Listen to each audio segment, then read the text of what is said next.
So you're out of debt. Congrats, it's one of the greatest feelings in the world. But understand, getting out of debt is a means to an end. And that end is being able to build wealth through investing. But you can't do that until you know how to build wealth after paying off debt. Let's go.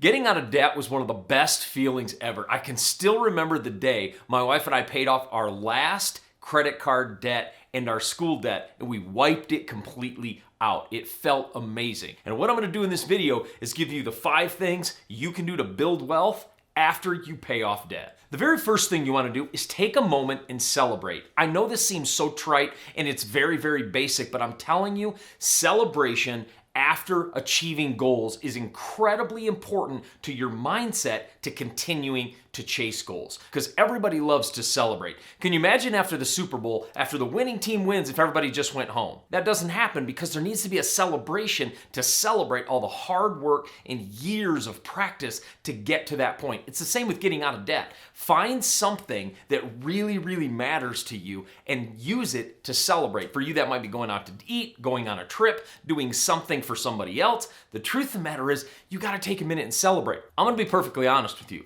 I'm not very good at this. I need to work more on celebrating. So you can tell me in the comments as well what I should be doing to celebrate when I reach a goal. But the truth of the matter is, without celebration, we tend to lose momentum and lose motivation. And when you lose motivation when you're chasing a goal, that is the biggest thing that gets people discouraged, because lack of movement or plateaus is when all the depression and pain sets in. When we're not moving forward, when the needle's not moving, it sets in. Well, if we know we're working towards a goal and at the end of that goal is a celebration, it's an amazing thing to work towards. So if you're working to get out of debt and you're knocking off credit cards, or you're working to get your school loans paid, or you want to pay down your house and you want to chunk off this debt, set some sort of celebration up at the end. But not just at the end. You want to set up benchmarks in order to celebrate. Let's say you have 4 credit cards you want to get paid off over the next 2 years. Every time you pay one of them off, have a mini celebration. And at the end, have a really good celebration to continue to make sure your brain knows when we win, we celebrate. Because believe me, celebration can be a great motivation in the middle of chasing those dreams. So if you're wondering, what do you do after you get out of debt? How do you really build wealth? One of the greatest things is just pause, celebrate, and then let's move forward in order to build wealth. But in that celebration, choose something that makes you feel wealthy. I talk about this a lot, not only on this channel, but when I'm asked to speak places. I talk about a lot of choosing a couple things that make you feel wealthy. For me, that's going out to eat to nice restaurants, not worrying about the price, and I can just go out to pick up the tab for other people. That makes me feel wealthy. And so I love to do that. So choosing something that makes you feel wealthy. Could be a weekend away in the mountains. It could be a train ride somewhere because you just love traveling the country. It can be a fishing trip or a backpacking trip. Whatever it is for you, pick something that makes you feel wealthy and make sure that's woven in to your celebration when you finally chunk off that debt. Because let me tell you, the average American family has thousands, tens of thousands of dollars in credit card debt. And if you're knocking off debt, celebrate the fact that you've picked up the information to do so, you've disciplined yourself, and you've won. You know, the other thing that does, especially in families, it teaches your kids to celebrate. It teaches your children to celebrate when they win. It teaches them to take pride in what they're doing. It teaches every single person in your network, when you celebrate, it gives them freedom to do the same. The second thing you want to do is look at your budget, and every dollar you were putting into paying off debt now gets aimed towards investment. It's just a different target. So you think, let's say your school bill was $500 a month and you had $300 to $500 a month going towards credit cards. So that's in the range of $1,000 a month that you can place into investments. At the end of the year, that's $12,000 you can put into investments to start building wealth. You'd be amazed at how many real estate investments you can get into for $12,000, how many businesses you can start for $12,000. The truth of the matter is, you want to take the money that was aiming at debt and aim in at wealth building. To get out of debt, most of us have to be on a budget. We have to look at the expenses, look at the income, and making sure our income is going ahead of our expenses so that we can truly pay off that debt. Well, whatever that difference is that was going towards that, now it's time to redirect it. But as you're doing that, you also want to have an investment in mind. Prepare for investment while in debt. That's a really hard thing for people to do because they're paying off debt, and it's really hard to pause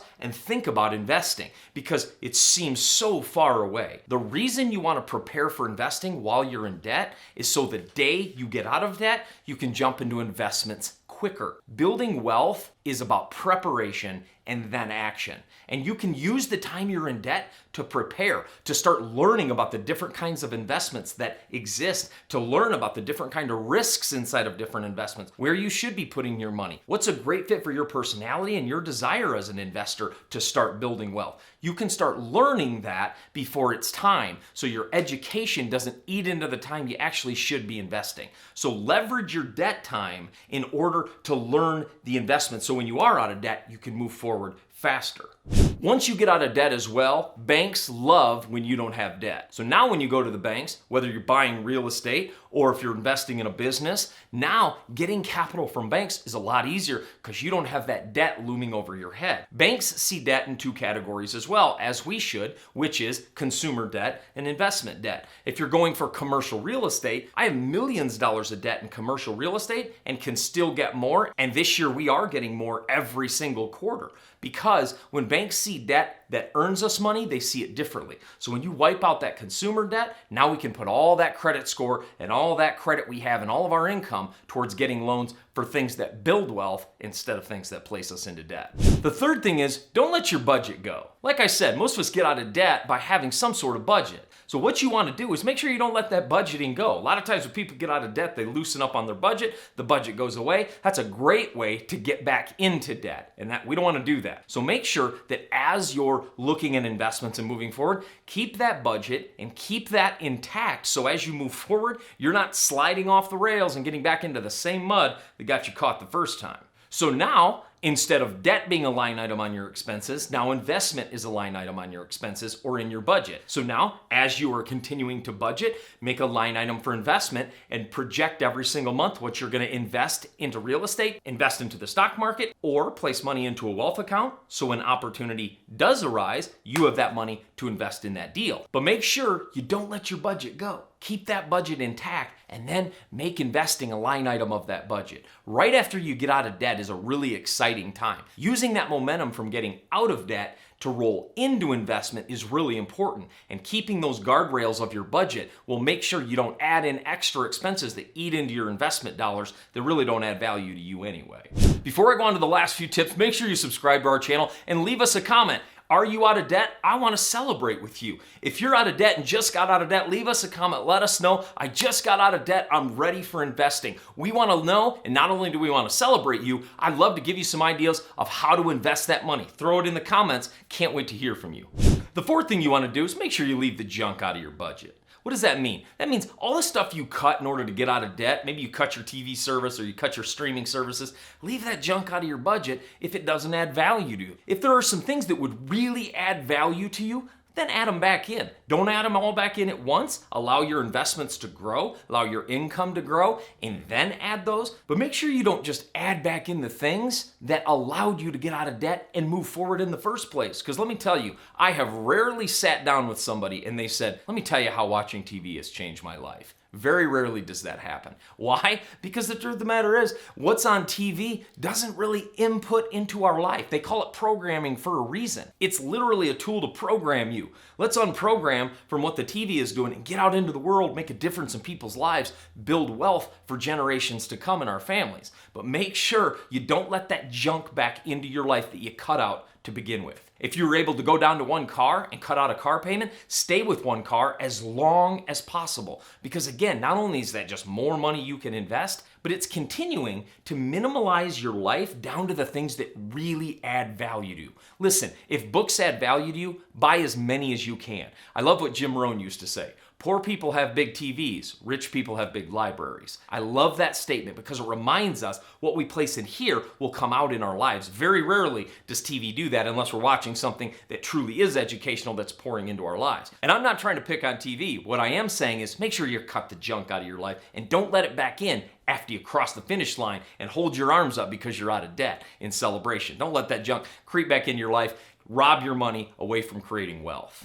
And then the fifth thing that you can do is make sure you get a mentor. There's never a better time to get a mentor when you're starting down the wealth building track, because wealth building is about mindset, it's about education, it's about network. All of those come with mentoring. It doesn't matter what top performer you look at, I guarantee you they have a coach. In fact, most top performers have experts in all areas of life. If you look at a professional athlete, they'll have a nutrition coach, a skills coach, a mindset coach. Some of them even have sleep coaches to make sure they're rejuvenating their body. They have coaches in each area of real importance. And when you're building wealth, let me tell you, you need a coach there. Make sure you get a mentor. I've invested hundreds of thousands of dollars in mentorship because it's literally one of the things that's changed my life. I don't care if you're talking about growing your spiritual life, growing your relationships, growing your wealth. Coaches can change things as long as those coaches are really good at helping people get to where they want to be. So for you, I'd also start searching for a mentor. In fact, when people say, Mike, what should I invest in right after I get out of debt? You know my answer? The very first thing you should invest in is a mentor, because that mentor will be able to help you push even further, even faster, and help you really start articulating where to place that money, how to build wealth faster after you get out of debt.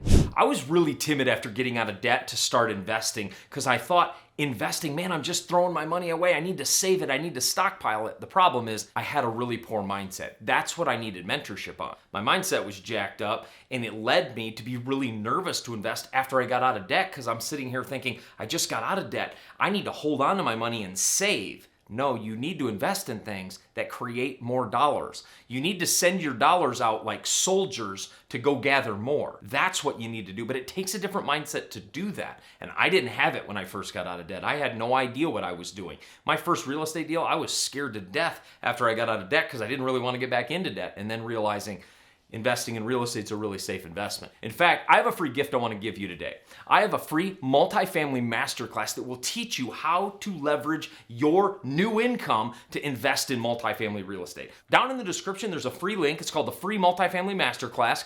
Click that link. You're going to be taken to a 60-minute training, and I'll walk you through the 5 things you need to know to start investing in multifamily real estate, and you can start using that new income to create more and more and more dollars.